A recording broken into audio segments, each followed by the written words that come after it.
What's up, folks? Thanks for tuning in. My name is Vin. If you guys don't know me, I'm a realtor here in California, and I do a bunch of other stuff too. But today, what I am coming towards you guys is the process of purchasing a house. Purchasing a house. Let's do this. Yo! I should get an intro. I should do an intro. So this is my intro right now. Let's just dive in. So first thing that you want to do is get pre-approved. There's a lot of people that are out there that comes to me and asks me, hey, Vin, I'm ready to buy a house. Let's go look for a house. Let's do that. I'm like, okay, cool. Are you pre-approved yet? They're like, no, we're not, but let's just look for a house. I don't want to run my credit or anything like that. So what I come back to is like, hey man, you need to get it pre-approved because tells me your buying power. So basically getting pre-approved by a loan officer, it can be a friend of yours, it could be somebody at the bank, somebody that does loans. You get pre-approved by going through and submitting your documents to them to see how much you can afford, how much house you can afford. Because if I send you to a house that is way over your budget, it's gonna like be kind of bad because you're like, man, I really like that house. It's gonna be in your head. You're like, man, I really could. But it's like, you can't buy that house, man. You can only buy this house. And you're like, no, I wanted that house. I was like, okay, so I could still work around it and find another way, but it just makes it more easier for both of us if you get pre-approved. As in, okay, I know how much you can buy. Let's go through the list and be like, okay, we like to be in this area. This is where we're gonna be. Boom, okay? And that brings me to the next question that you gotta ask yourself is that, what kind of house? What do I want? You know what I mean? Do I want a big yard? Do I want a few things here? I need this kind of much area. I need this bedroom like this. I need 3-4 bedroom because we got kids going on, because I deal with a lot of kids and people growing into houses now and stuff like that. So, and that brings me to another one, which is going to get a good realtor. So this realtor is going to help you show you houses or kind of give you a niche of like, okay, I know what's going on with this house. Let me talk to the other selling agent and see what I can do. Because when you go to when you find a good agent, they will able to could find out if they know how to talk to people, be like, okay, cool. I want to know what's going on with the house. How many offers you got going on? Can we make this work? Because it's so much easier if you just can talk to the agent, boom, right away, okay? So get a good agent that is going to fight for you, because this is very, very, very important, because this guy is representing you, or this person, this lad or gal is going to be representing you, and you want the best representation ever, okay? After that, you can go on and be like, okay, boom, boom, boom. I got my realtor, good, let's go look at some houses. Okay, go and look some houses. You fall in love in the area, and you have a good school. That's what you gotta look at, because this is a long time investment. You wanna be there for a good 5 to 8 to 10 years, you know? So got that all out of the line, and now you're like, okay, we settle down to what we want. Boom. Okay, let's put in an offer, okay? Let's put in an offer. So once you have that pre-approved loan, you're like, okay, you look at this house, you're like, okay, cool. I want to offer out how much X amount of money it is. Good. Hey, realtor, write up the offer. So this offer is very important because it's a contract. This contract is a residential purchase agreement. This is what you're offering out. So you're saying, hey, this is how much I want to offer. This is how you're going to get paid. And one thing that you want to do, or there's a few things that you want to know about this offer, is that how much you're going to put down. Because you know that you have a down payment, you have closing costs, and you have initial payment. So initial payment is the first payment that you're going to do, which is the escrow that goes into escrow. So that's called an earnest money. It's earnest money going to escrow. It doesn't go in my pocket. You wire it to escrow. When you wire it, escrow is gonna contact you and say, hey, or if you get your offer accepted, then you open up escrow. Escrow happens, and then that's when you deposit this money in. When you deposit this money, you wire it. You have to be very careful not to wire it to the wrong person, because that would be very bad. You would lose your money. So that's why you have to talk to escrow. Escrow will reach out to you and be like, okay, cool, send it to us. Good, boom, you send it to us. It's usually at $5,000 around the ranges, but it's just really a kind of a good faith to the seller that's saying that I'm interested in it, I'm very, very interested in it, and I'm kind of going into purchasing your house. So that's what the escrow, that's the earnest money, that's what it's gonna be. That holds it in for a while. So the first week or so, you go and do all your inspections. So you have a termite inspection that you wanna do. You have a home inspection that you wanna do as well. You can do flood, but not really. You don't really need to. It depends if you're in a flood zone or not. But all that earthquake, all that stuff like that, and kind of the disclosure about what's going on, where your house is sit at and stuff like that. So they'll give you all that. And so let me go back to your home inspection, because this is kind of very important.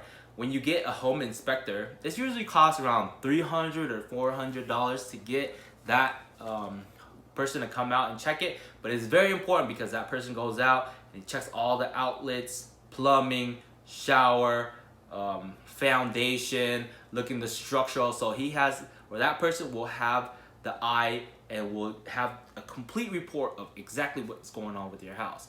So you go through that and they come back with a list. There's usually something that they find from the house, because the house is never perfect. So this is when you can negotiate. You tell your realtor to negotiate with you. Let's say if there was a leak in the shower or something like that, can they remedy it? Somebody's gonna pay for it.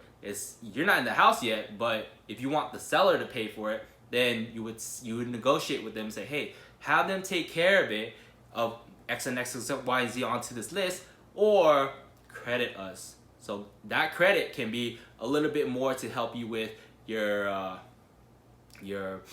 purchase price as well later down the line. I don't know, because usually it could be a big thing. It could be like a big rot in your house and can cost like $4,000, $5,000 that they can cut down to it, or anything like that. But it has to be remedied before close of escrow, because once close of escrow the deal is done, you got the keys, you're going with that. Whatever you got, you getting that. So you got to protect yourself. Home inspection is very, very highly recommended to do it. So don't waive it. And if you waive it, then it would be like a new home build. That's good too. Sometimes you even need that just to make sure. But they have home warranty and stuff like that too. Anyways, going back to that purchase agreement that you're going to be sending, you would put in your home inspector too, or your termite, all your terms. List all your terms. And one of the things too that people kind of forget too that it has a check mark for is appliances. So let's say I show the house and I take the appliance with me. You're like, dude, you showed me the house and I thought there was washers, there was a sink there. Well, of course the sink is gonna be there, but a dishwasher, a stove. These are kind of things that need to be there, but sometimes the fridge too.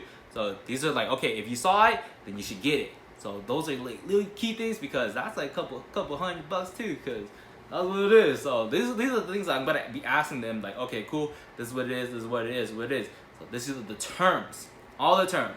Okay, so once that is done, then you move into that escrow. So no. Now you're already done with escrow. You're in escrow. Now you go into your appraisal. So your loan officer will go in and get an appraiser out to the house. They will appraise the house and be like, okay, cool, this is how much this house is worth. So the bank wants to know how much it's worth, because they don't want to give you more or less than how much it is. So they actually don't want to give you more than how much it already is.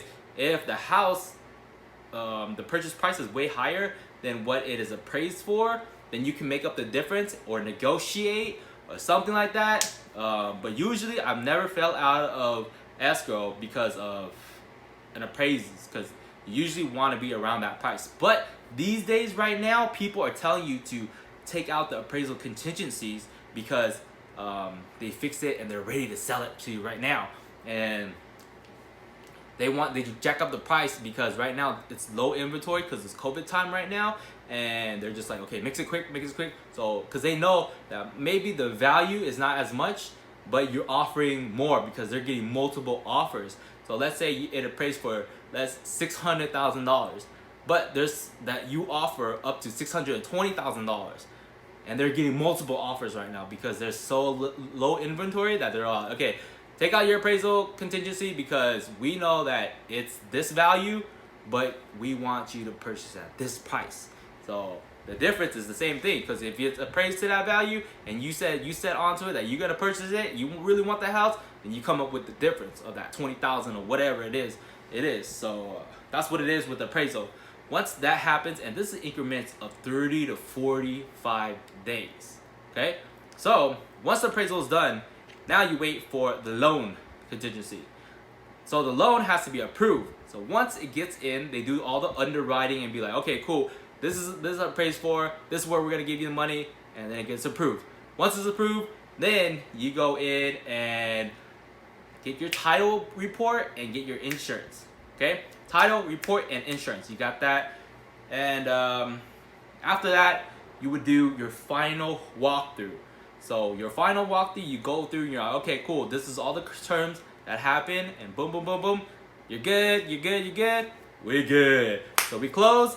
After we get to closing, then you get the keys and you celebrate because you just went through the whole process of buying a new house, your own house, you're living in there, and you're paying it for yourself. So this is really what it is for buying a home and being a homeowner, because there's a lot of paperwork that go into it. So you want to have a good realtor that can kind of go through it and know and explain to you what's going on. So how I'm explaining to you right now, I'm jumping back and forth and all that, because that's what is going to happen. That's what you got to think about. You're going to be like, okay, cool, the appraisal is going to happen, cool. No, I need the home inspection. Let me see what's the home inspection. Did we negotiate the terms? Yes. And there's like timelines that things happen, but there's multiple things that you're always thinking about purchasing a house and stuff like that, and it's like a roller coaster. But this roller coaster ride is so awesome because, you know, it's your freedom and your living. So I hope this helps you out. I was mostly all over the place, but that's just how I work. And then I hope that you get something from it and you really do appreciate yourself, because you work yourself so hard to get a new house. All right, thanks for watching again, and if you guys have any comments or any recommendations on how I should do things and stuff like that, leave them down below, let me know. And other than that, I hope you guys have a good day, and I'll see you guys in the next one. Yo! This is my alter ego. Hey Vin, you never tell me how to buy the house. I do my